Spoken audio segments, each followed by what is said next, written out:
Malaking bagay pag tayo ay marunong mag-invest. Kaya dito sa illustration natin, makikita natin ang difference pag ikaw ay nag-iipon lang compare sa ikaw ay marunong mag-invest.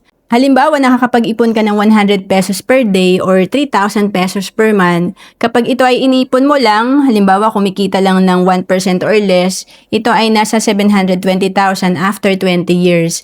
Pero pag marunong ka mag-invest, halimbawa kumikita on the average ng 12% per year, after 20 years, ito ay nasa 2.9 million. Ang laki ng difference, 720,000 kung naipon lang, pero 2.9 million kung ito ay na-invest natin. Meron tayong halimbawa dito na Kaiser Savings Program na 7 years to pay lang, 20 years ang maturity. Kung ikaw ay nasa 10 to 40 years old, ang minimum plan natin, Plan K45 na nasa around 26,000 per year or ang total na binayaran mo sa 7 years, 185,288. Sa total investment mo na 185,000, after 20 years, pag ito ay nag-mature, lumago na ito, maximum value nasa 524,000. And pwede rin kung ikaw ay 41 to 50 years old, pwede ka pang humabol. Minimum plan natin, Plan K60, around 36,000 per year or total investment mo 247,050. And then after 20 years, pag nag-mature, nasa almost 700,000 na yung fund mo.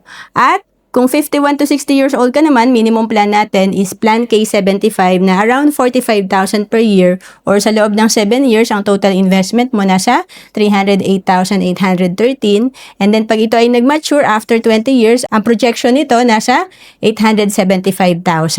Ang Kaiser ay tinatawag namin na level 1 investing kasi tatlo na ang meron ka dito. Sa Kaiser, meron kang investment, healthcare at life insurance. Again, ito ay 7 years to pay lang, pwedeng spot cash payment at ang maturity naman ay 20 years.